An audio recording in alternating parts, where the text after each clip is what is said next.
É sabido que a prevenção é muito mais barata do que o tratamento, mas a gente ainda enfrenta muitas dificuldades em corrigir manejos básicos dentro das propriedades leiteiras.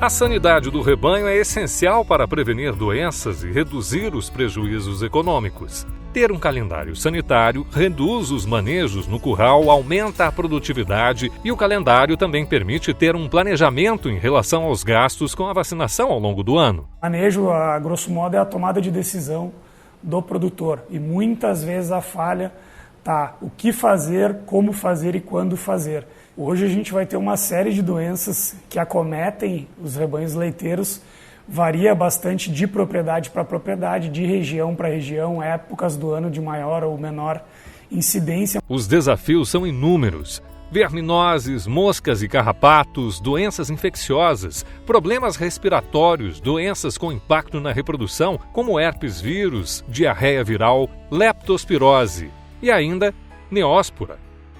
Nem todas as doenças vão ter vacinas que a gente consiga já se antever ao problema, mas a grande maioria dessas de impacto, a gente estabelece um protocolo na propriedade, um calendário sanitário preventivo de vacinação. Para quê?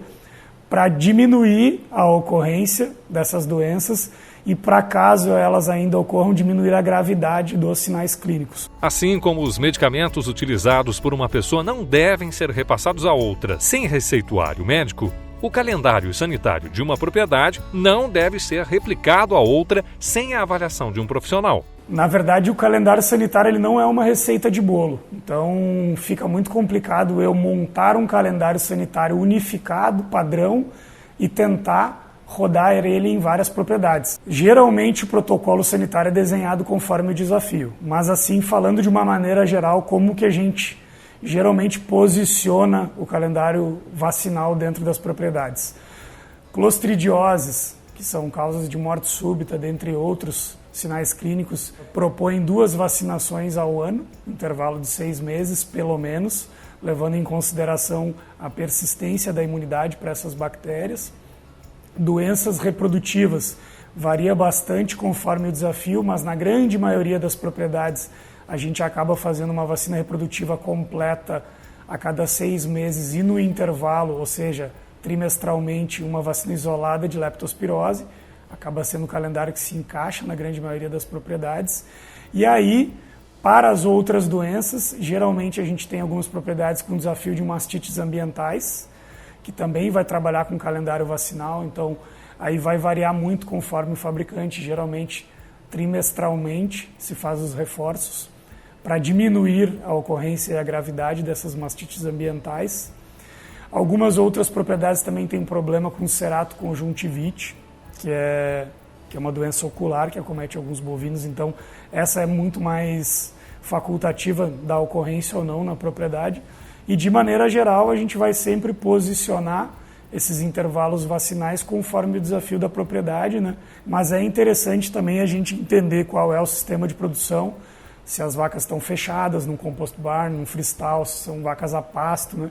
Para entender quais os desafios, porque a dinâmica das doenças muda bastante dentro das propriedades. Problemas respiratórios, por exemplo, vão acometer muito mais rebanhos que estão confinados pela aglomeração dos animais em relação à verminose. A gente sabe que no inverno a carga parasitária é muito maior dentro dos animais e no verão a gente tem uma infestação muito maior na pastagem, então isso é interessante de se levar em consideração.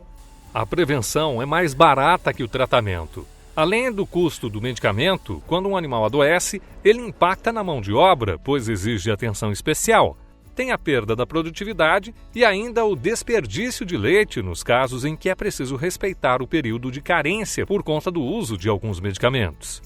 E segundo Gustavo, na maioria das vezes, o problema de saúde do rebanho poderia ser evitado corrigindo detalhes na forma de manejar as vacas e do uso dos equipamentos. Ainda hoje tem bastante gente rasgando dinheiro, mas eu não culpo o produtor em si.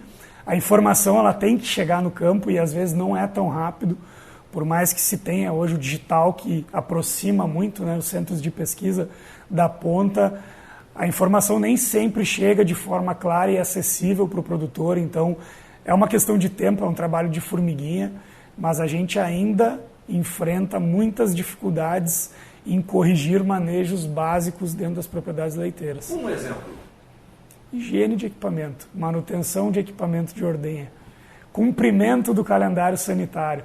O calendário sanitário, geralmente, ele está impresso numa folha gigante, colada lá do lado do resfriador. Mas a decisão de seguir ou não ainda é do executor, né, do manejador dos animais. Então, isso é um exemplo, uma falha básica de manejo. Não adianta eu ter o calendário sanitário lá e não executá-lo conforme o planejamento, né, que foi construído com base numa estratégia frente aos desafios que aquela propriedade tem no dia a dia, né?